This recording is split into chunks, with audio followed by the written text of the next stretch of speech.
कहते हैं जब बेटा बड़ा हो जाता है तो माँ की आंखों में दो ही सपने पलते हैं। एक उसे सफल होते देखना और दूसरा उसके सिर पर सेहरा देखना। शायद केतन अग्रवाल की माँ ने यही सपना देखा होगा। अलमारी में नए कपड़े रखे होंगे, रिश्तेदारों की सूची बनाई होगी और हर सुबह से यही भगवान से प्रार्थना किया होगा कि बस मेरे बेटे की खुशियाँ बनाई रहे। लेकिन उन्हें क्या पता था कि भगवान के सामने जो दीपक वह बेटे की लंबी उम्र के लिए जला रही है, कुछ ही दिनों बाद उसी बेटे के तस्वीर के सामने जलाना पड़ेगा।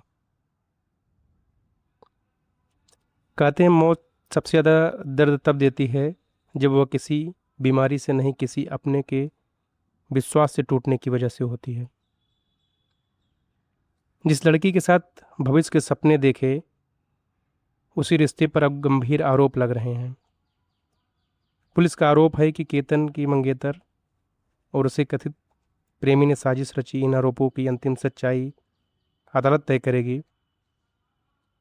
लेकिन जरा उस माँ का दर्द सोचिए जिसने बेटे की शादी के लिए गहने संभाल कर रखे थे। आज वही माँ बेटे की एक तस्वीर को सीने से लगाकर रो रही होगी। कितना अजीब होता है ना, एक पिता जिसने बेटे की उंगली पकड़कर चलना सिखाया, आज उसी बेटे को चार लोगों के कंधों पर जाते हुए देखता है। उस दिन पिता की कमर नहीं टूटी होगी, उनकी पूरी जिंदगी टूट गई होगी। लोग अक्सर कहते हैं कि समय सब ठीक कर देता है, लेकिन किसी माँ से पूछिए जिसके मोबाइल में आज भी बेटे का नंबर सेव है, लेकिन अब उस नंबर से कभी घंटी नहीं बजेगी। किसी पिता से पूछिए जो हर शाम दरवाजे की ओर देखते हैं और फिर अचानक याद आता है कि अब वह कभी घर नहीं लौटेगा। कहते हैं रिश्ते भगवान का सबसे सुंदर उपहार होते हैं, लेकिन जब उनमें प्रेम की जगह स्वार्थ और विश्वास की जगह छल आ जाए तो सबसे पहले इंसान नहीं मरता, मरता है भरोसा। और जब भरोसा मर जाता है तो परिवार जिंदा होकर भी अंदर से मर जाता है। आज अगर यह कहानी सुन रहे हैं तो सिर्फ एक बात याद रखिए, अगर किसी रिश्ते में मन नहीं है तो उसे सम्मान के साथ छोड़ दीजिए, लेकिन किसी की ज़िंदगी छीनने का रास्ता कभी किसी समस्या का समाधान नहीं करिए। आज केतन इस दुनिया में नहीं है, लेकिन उनकी माँ के आंगन में आज भी सन्नाटा होगा।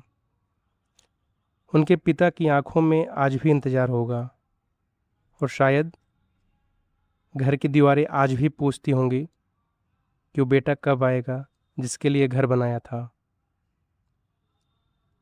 अंत में बस इतना ही कहूँगा कि धोखा केवल एक इंसान को नहीं मारता, धोखा एक माँ की हंसी छीन लेता है, एक पिता का सहारा छीन लेता है, एक परिवार के सारे सपने राख कर देता है। ईश्वर से प्रार्थना करता हूँ कि केतन अग्रवाल की आत्मा को शांति मिले और उनके पूरे परिवार को यह दुख सहने की शक्ति मिले, और जो भी न्यायिक प्रक्रिया चल रही है उसके माध्यम से जो भी सत्य हैं वह जल्द से जल्द सामने आए। बहुत बहुत धन्यवाद आप सभी का।